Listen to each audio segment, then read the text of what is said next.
welcome to Found in Translation, a weekly-ish exploration of one fellow's translation of the Christian scriptures, one chapter or so at a time. My name is Brandon Rhodes, and across the internet from me is the translator himself, Brandon Johnson. Hi, Brandon. Hey, Brandon. Happy to see you this wonderful morning. It's been a minute. Yeah, it has. Yeah. Our lives have been full. Lives have been full. Summer is a thing that happens. It is. That complicates a lot. So you are probably listening to this, dear listeners and viewers, sometime in September or October.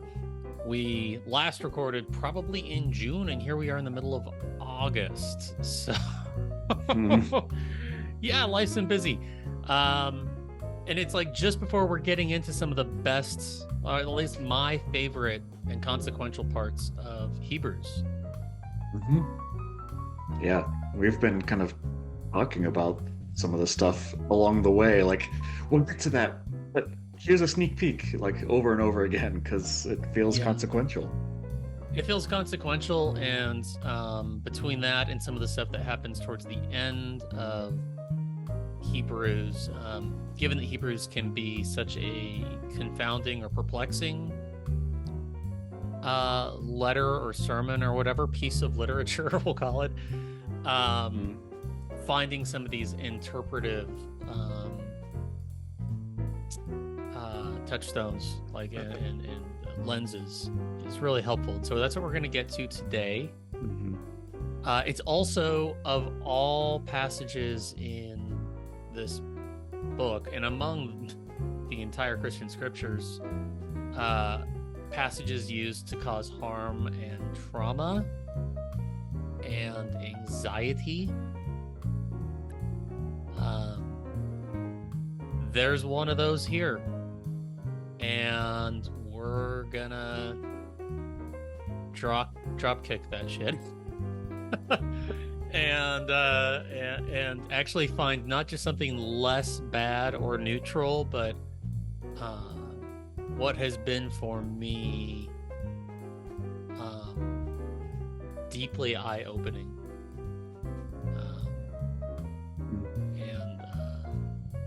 I'm excited for that. So we are going to be going through chapter 5 and then really settling in the early parts of chapter 6. So 5:1 through 6:12 is what we're going to be going through.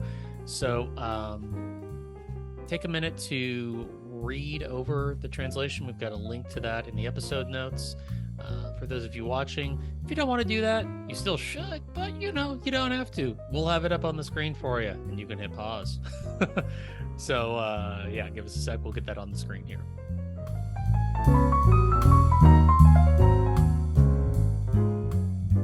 Hey, everybody. Welcome back.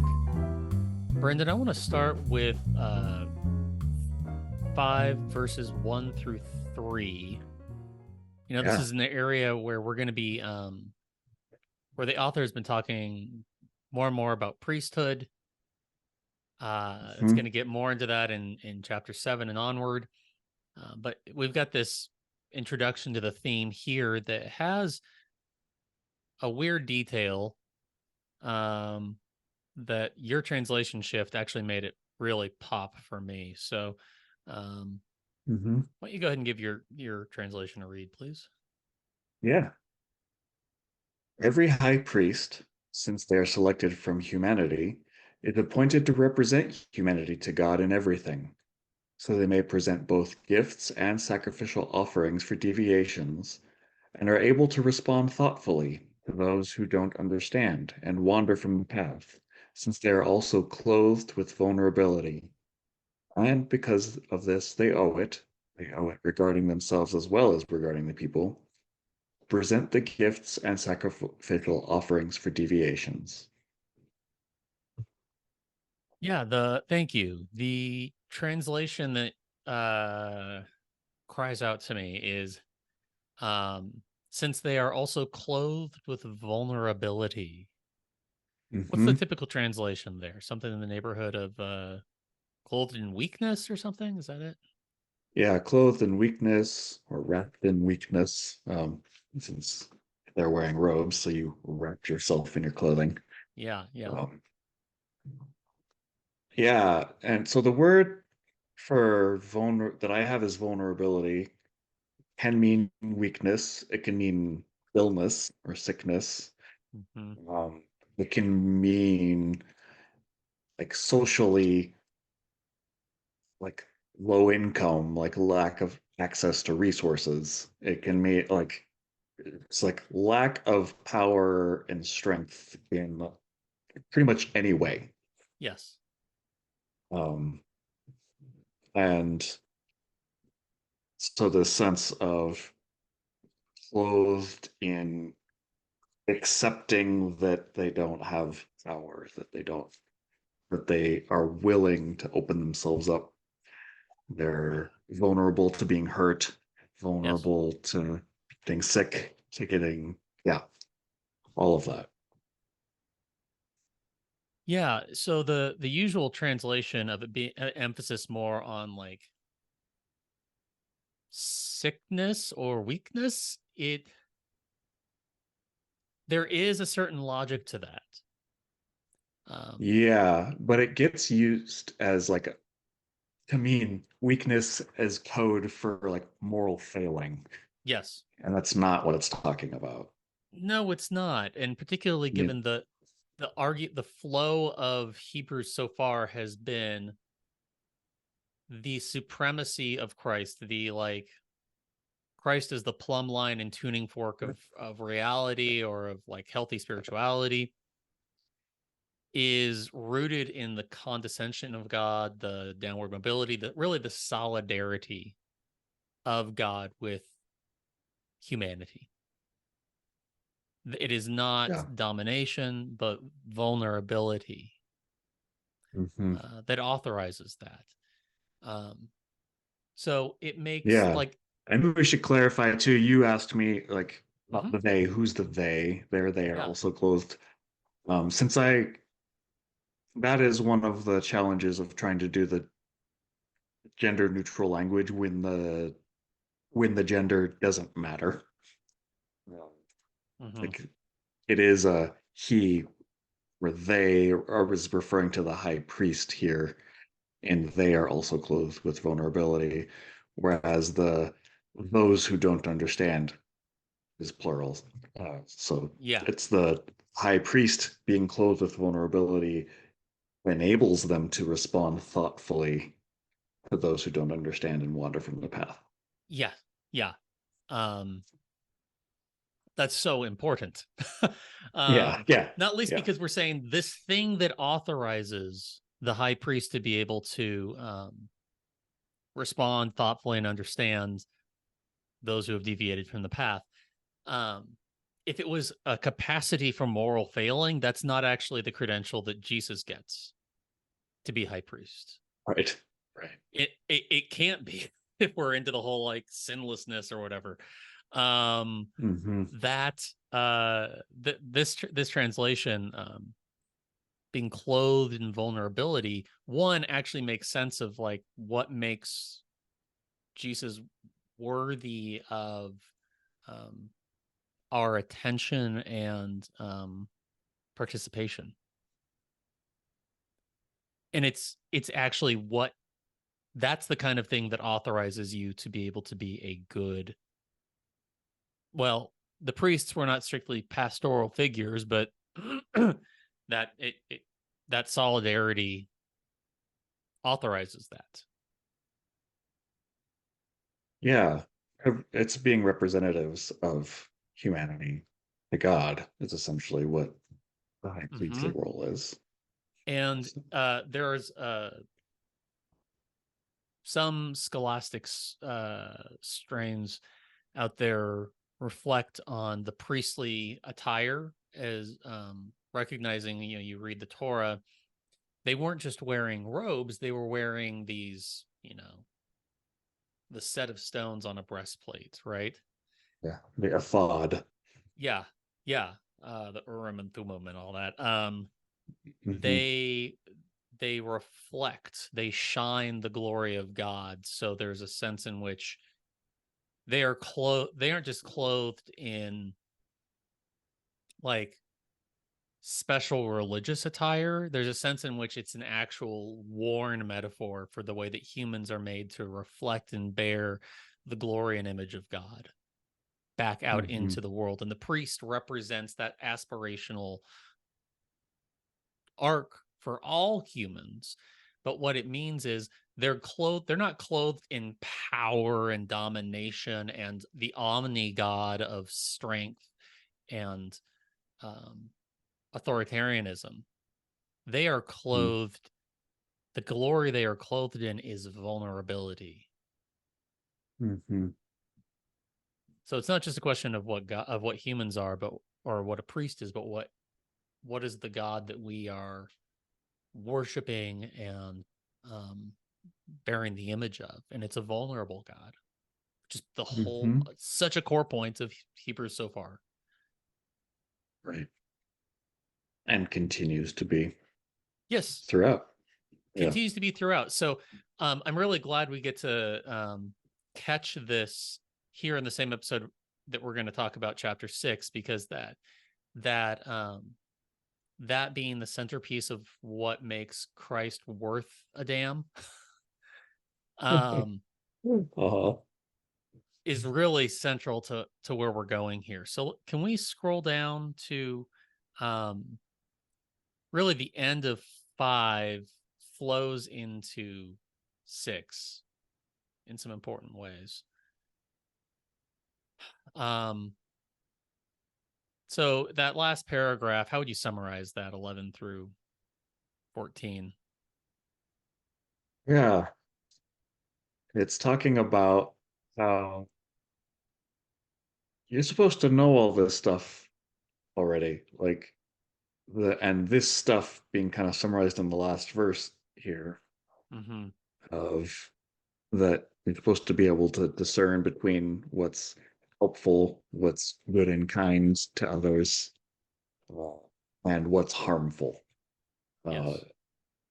And that's the basics of this whole thing, and you should have already gotten that by now, to the point of being able to teach other people. But for some reason, it seems like you need reminding, that you've gotten caught up and lost in these other esoteric arguments that are really not that important. Like, they might be worth talking about eventually, but only when they're solidly grounded in the foundation of justice and love. And y'all are not getting it. What's so amazing to me is like all of these arcane arguments and like debates. Holy shit, Priscilla. It feels like this whole letter is a bunch of like in-house quirky esoterica. Yeah. Well, it's arguments that they would understand to get them back to the basics. Yeah. Yeah. But it's such an unusual set of ideas for us as current day Westerners that we're just like, huh? Yeah. Yeah. Absolutely. So let's, before we dive into 6, just acknowledge the translation shift you did in 14. Yeah, helpful and harmful instead of good and evil or good and bad. Word for helpful there, kalos, is the most plain meaning of it is actually like beautiful. It's the sense of appealing or helpful.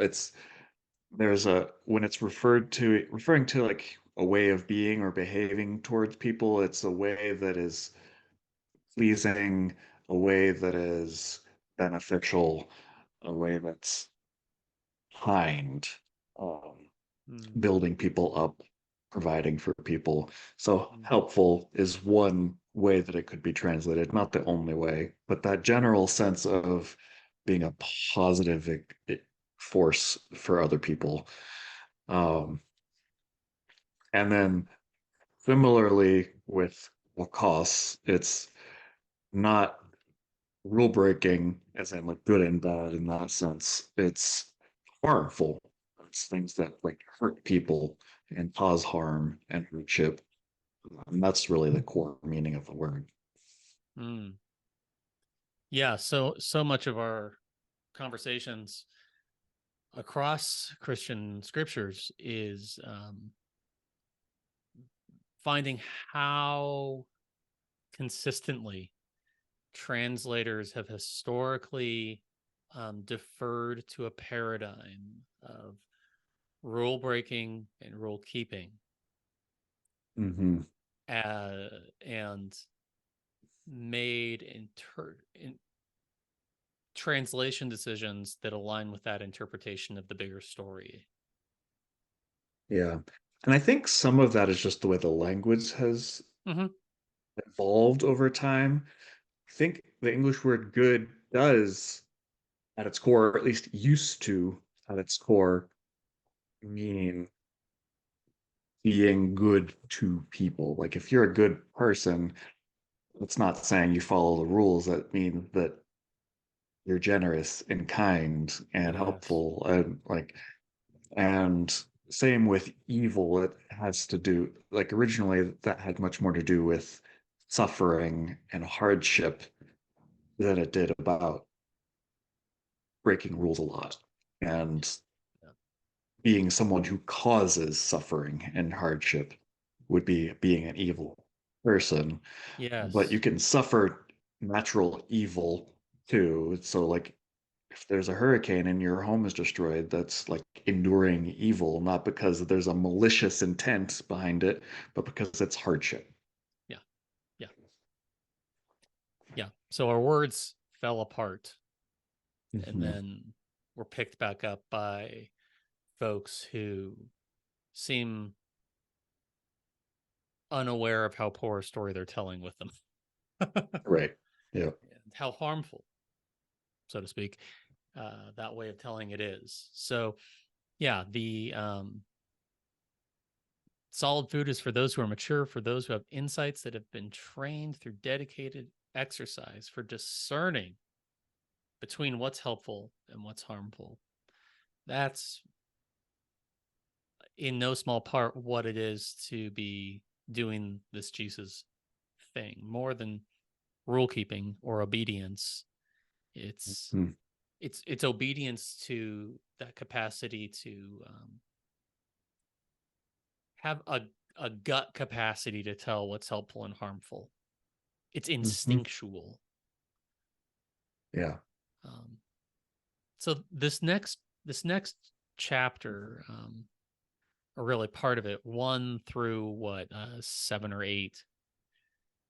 We'll read through the whole thing, Yeah. but I want to, I guess, highlight the verse that is, or theme in, was it 4 through 6, where in conventional translations it's basically saying it's impossible for people who have tasted the good things of God to be restored if they've like fallen, if they're doing naughty things, or if they've left Christ or whatever. Like, Yeah. It's the opposite of the Calvinist once saved, always saved, leans towards a more Arminian once damned, always damned kind of once lost, always lost.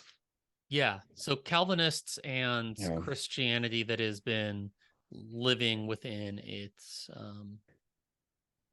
loud voices. It's loud mansplaininess. Um, have always had to have been having to wrestle with this question of like, so if you are a Christian and then leave Christianity, were you ever saved to begin with? Um, all of this damn hand wringing. Mhm. And I suppose, given a paradigm of like, the fundamental question is, are you going to be tortured forever, or are you going to cartwheel with Jesus forever? Um, I get the consequential nature of that. Knowing who is in and who is effed feels pretty important. Um,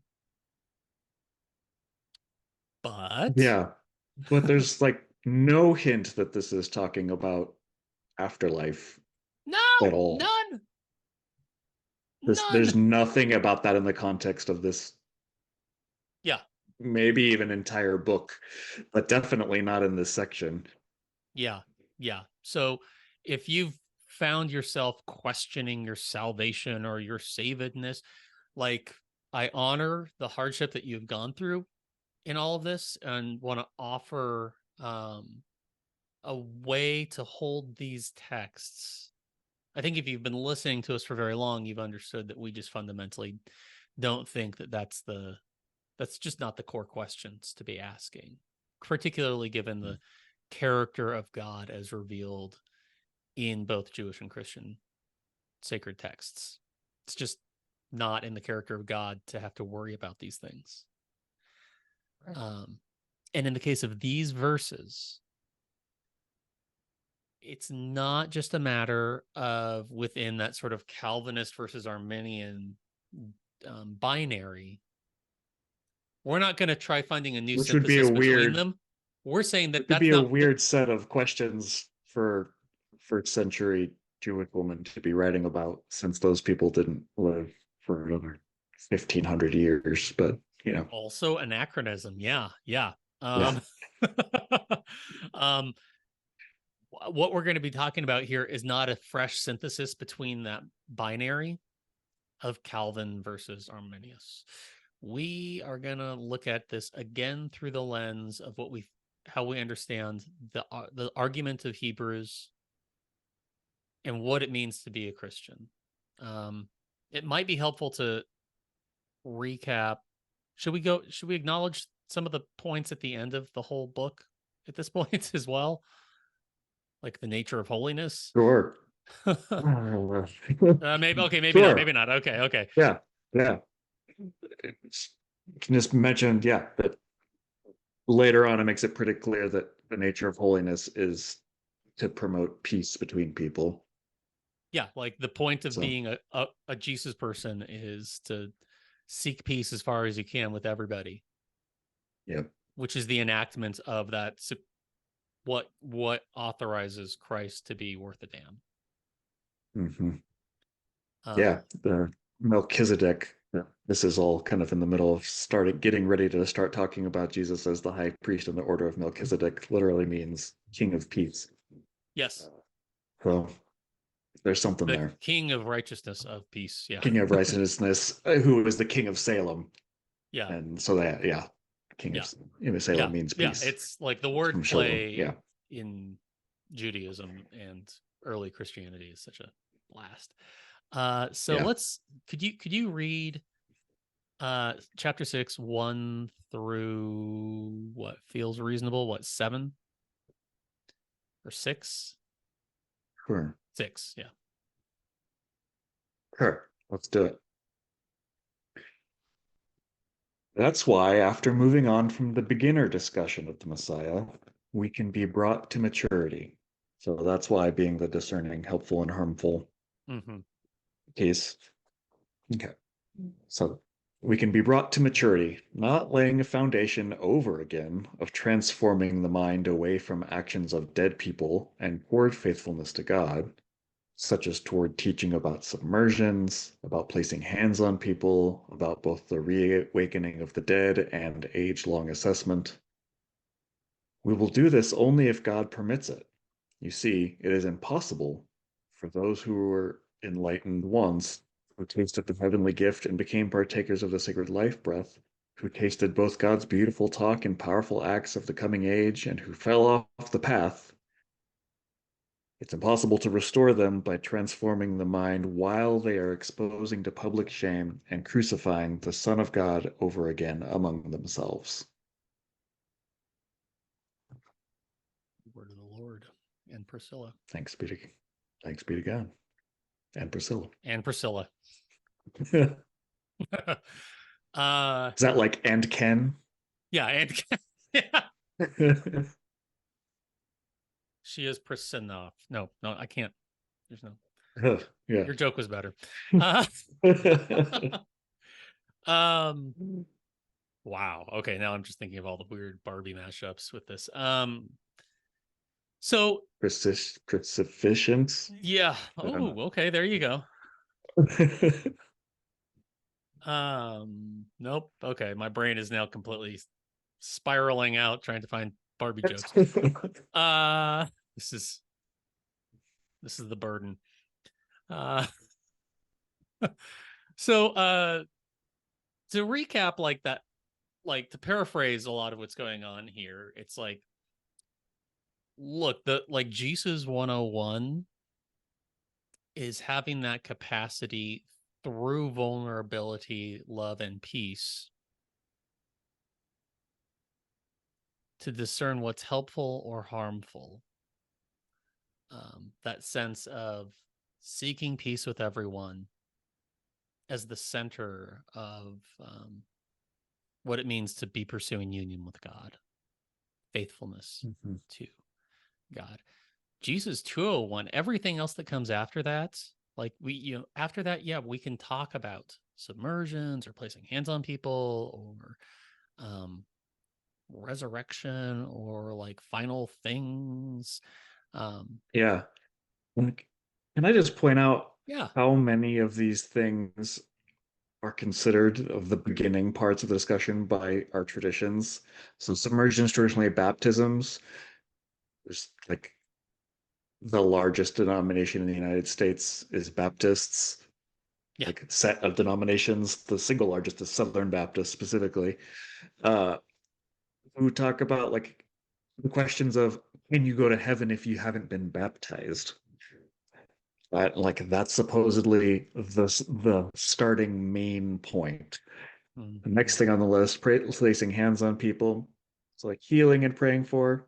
Yeah, good things. I don't know that a lot of people take that Or as the like the starting benediction point, but or the installation of bishops. That's a big, sure. yeah. Yeah, for some traditions. Mm-hmm. So about both the reawakening of the dead, which is traditionally translated as resurrection of the dead, so like, and age-long assessment, so like eternal judgment. So that question of am I going to Yeah. heaven or hell when I die? Is it typically how that's at least understood? I don't think necessarily that's the main thrust of what's going on there, but that's the starting point. Like when I was at Operation Good News or OGN as a high schooler, where a week-long conference Oh about man.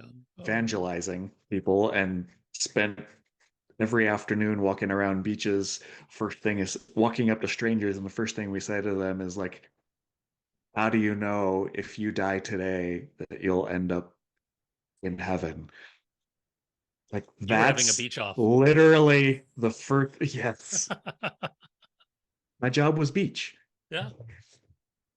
Uh, and But yeah, that yeah, was the first thing you're bringing to people. that's the very first, that's the starting point of the conversation in that perspective. And this is explicitly saying those things are not the beginning stuff. Yes. Yeah. Yeah. Yeah. Those only come later. Yes. Don't even worry about that right now. Yeah. Don't have time to worry about that. And really, you it if you settle too firmly into all those things without that first thing, that ability, that like participation in Christ, seeking union with God, is done through seeking peace with other people, is Mhm. done through Through discerning, being being kind cultivating. and helpful and Yeah. good to people, Being a, loving people. yeah, being a love fella or lady person. Um, like it'll all get all warped, out of shape. But you're right. We Mhm. think of like, okay, you are now a Christian. Therefore, the next thing you need is an info dump on all the right opinions about things that aren't unimportant. But according to Priscilla, they are bullshit if you don't have love. Or as Paul says elsewhere, Mhm. it's clanging cymbals, Mhm. um, it's not that far off from that insight. So all of that leading up to 4 through 6 It's impossible for people who were enlightened once, who tasted like these good things, they participants in the sacred life breath, um, and fell off from the path. It's impossible to restore them by another info dump. What it says is that, but to restore them by transforming the mind. Mhm.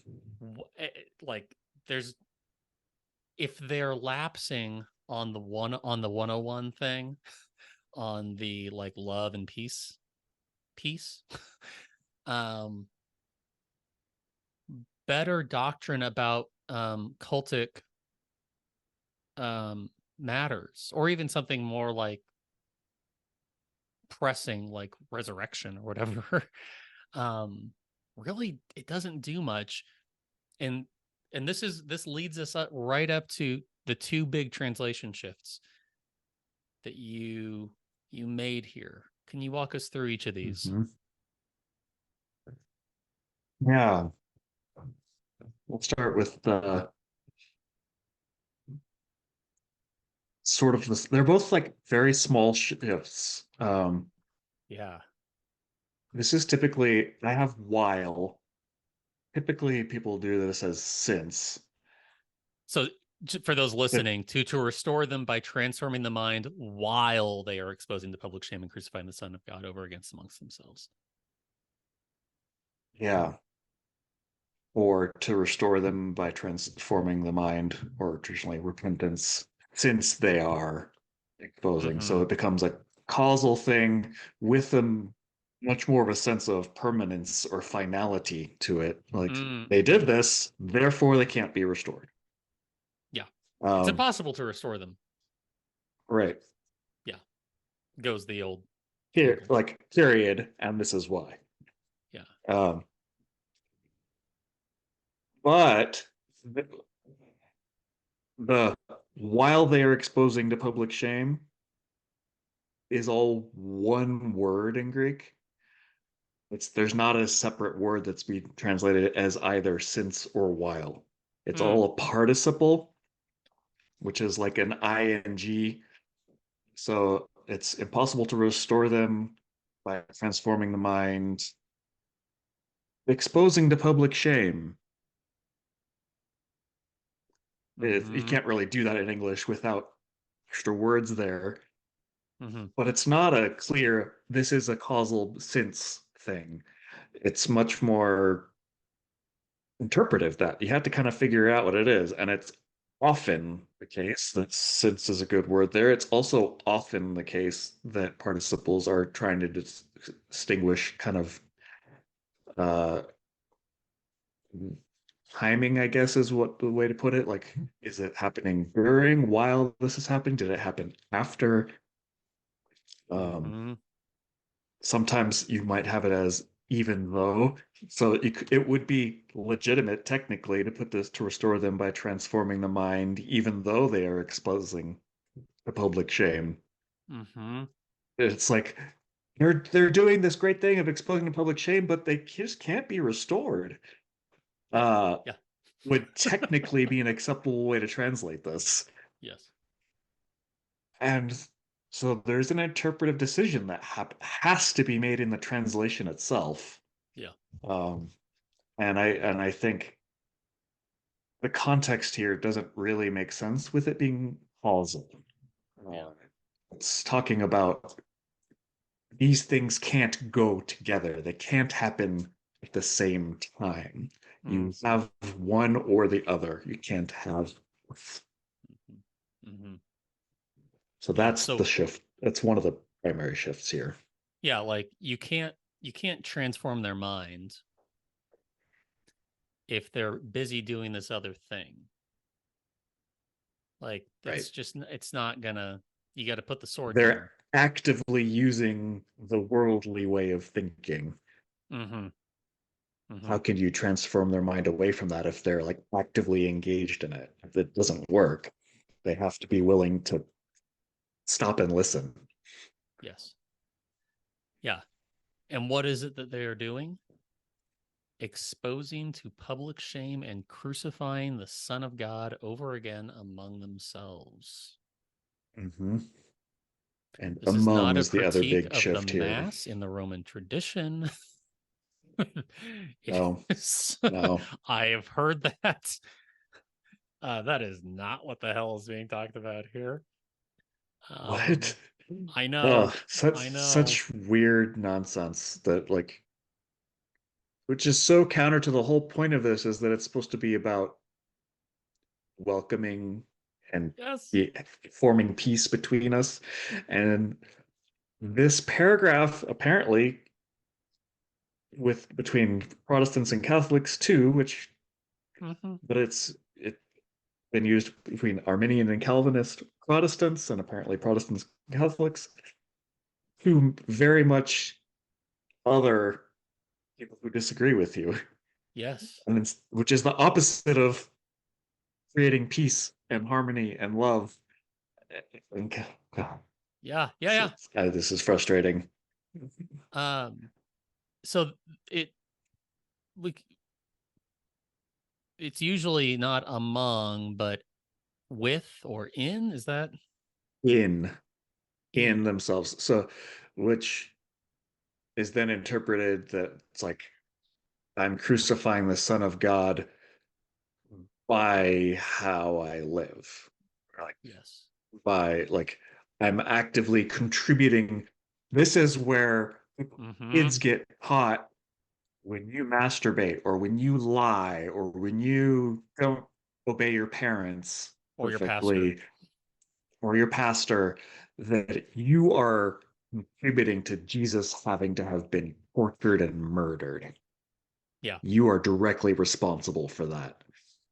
That's this is a big part of You're where that you're idea comes hitting the from. nail in afresh every time you beat off. Yeah. It's Yeah. like And that is not what it's saying, but that's no. what people, how people, when it's translated as in, that is how people are interpreting this often. Mm-hmm. And it's not, it is metaphor, but it's not that metaphorical. It's like because Christ is within all of us Mm-hmm. and the church is the body of Christ, every time you expose to public shame the body of Christ, you are crucifying the Son of God over again. Mm-hmm. It's when we're doing infighting, like arguments between Calvinists and Arminianists and between Protestants and Catholics, arguing about all these like what's the right way to baptize and what's the right order of is it pre-trib or post-trib, whatever, like second coming of Christ. Like if we're arguing about that stuff and making those who disagree about those things enemies, we are crucifying God again among I ourselves. mean, I is that what we're doing then on the show? But sometimes maybe it's possible. See, I don't think it's talking about like getting into cat fights with um It's not just disagreeing and even no. disagreeing strongly. It's how do we treat the people that we disagree with? Do we get to dismiss them as less than? Do we refuse to allow them to participate as fellow human beings, fellow Christians, fellow whatever? Do we Yeah. even more consequential than just like, well, I don't think Catholics are going to heaven or whatever. Like whatever, you can think whatever you want. You might be a jerk, but whatever. Yeah. Yeah. Um, but it's when it starts to be like, can someone who happens to be attracted to people of the same sex be included in the people of God? Mm-hmm. You are crucifying the Son of God over again By excluding them or by asking a excluding question. them. Yeah. Yeah. Yeah. See, I think that is much more. This isn't about like doctrinal arguments. This, I, to me, like that It's about act. what's helpful and harmful, Yes, right? exactly. Going back to the end of the Yeah. last chapter. And so often, so just to like take a big picture piece here, the scapegoating, excluding, and shaming dynamic that culminates in crucifixion, which is a core thing that is exposed and cast down in this sacred story of the lynching and resurrection of Jesus, the scapegoating and resurrection of Jesus, is a dependable way that humans seem to want to feel safe and good and belong, is to be able to like figure out who are the some bitches making this hard, who's the Jonah on this ship that we can cast out, you know, to calm the waters. Yeah. And so we say, we are being unfaithful if a queer person is among us. But that's clearly to exclude and shame them when there is no harm done. The amount of harm that is being caused by that exclusionary behavior, the fruit that behavior bears, that dynamic is not the way of peace. It is the way of violence and death, not love and unity. And it is the exact same thing, way that we heaped up our sins upon Christ and crucified him. Not because we broke certain rules, but because we needed someone to heap up all the sins on. Yeah. Christ died for our thinking that we needed a sacrifice, not from God's, right? Yeah, and it's when we find, like you said, scapegoats, anybody to be able to say, we know we're in, that we belong, because they don't. Yes.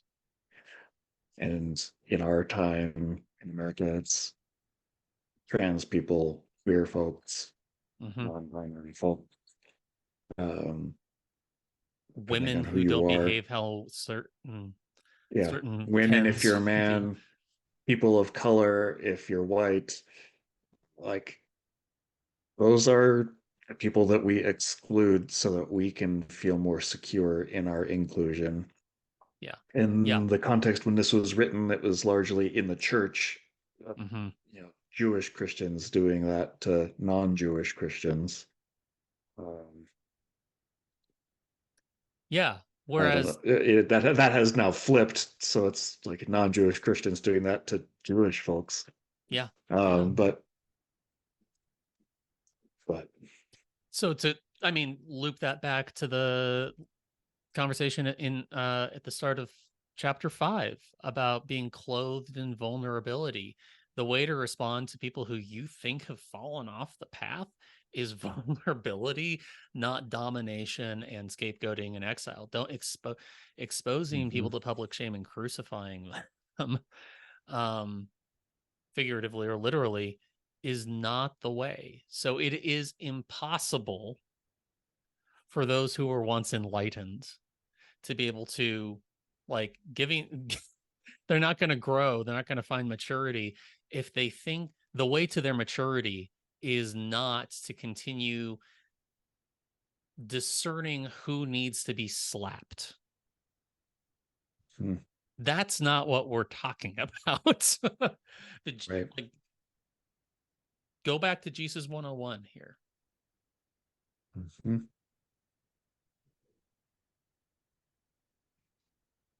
Took the cup and poured it, said, "This is my blood poured out lavishly for many." There is no stinginess, no sense of scarcity. This is only for a few people and not everybody. Like, if people really hammer on the way is narrow and few will find it. That's in there, but that is not the primary point. It's not talking about who gets to go to heaven when you die. It's not. Oh gosh. The way is narrow for trying to be able to actually get this scapegoating instinct out of Right. us. It's hard. The default mode is the sense of finding security by making sure that others don't. And over and over again, thought of saying the my ways are higher than humans' ways is not about like you'll never understand, don't even try. It's I accept everybody, and y'all don't understand that. And a few people will get it if you really pay attention, if you really listen to what I'm saying, what I'm doing. Yeah. And but it's not intuitive.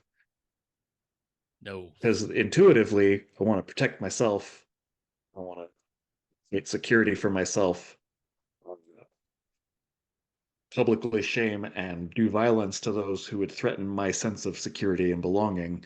And Jesus was like, no, actually, it's better for me to die and be tortured than for me to do anything like that to anybody else.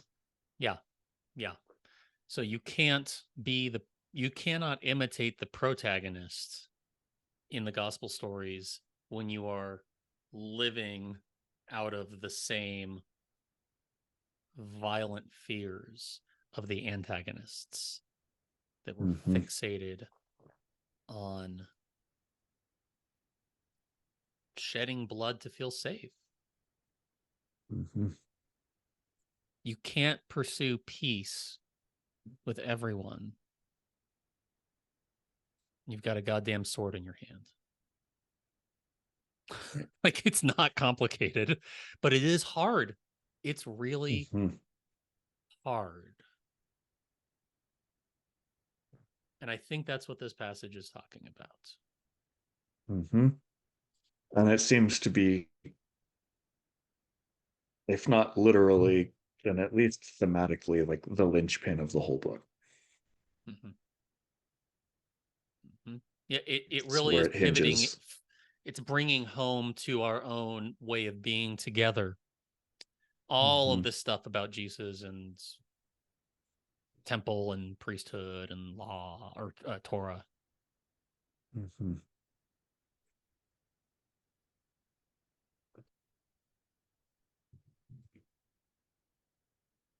And that is where we're going to go next week. Yeah.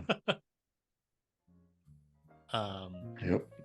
Yeah, so we are going to end on well, we didn't even get to the first 12, but those are the big points we wanted to explore in 6 here. So thank you so much for listening. Next week we're going to explore the rest of 6 and then at least all of 7. So thank you as always for your company on this leg of the journey. The easiest way to support Found in Translation is to leave us a rating or review on whatever website or podcast player you are using, particularly if that happens to be Apple Podcasts. It helps other people find the show. Second best way to support the show is to become a sponsor. You can do it for just $5 a month. When you do that, you get comment access on the Translations Google Doc and the satisfaction that you are supporting exceptionally nerdy independent media. You can find a link to join the community in the show notes. The music you're listening to is by Kevin MacLeod at Incompetech.com. Found in Translation was produced by Perry FM on unceded Chinook and Kalapuya land. Goodbye, Brandon. Bye, Brandon. Bye, everybody.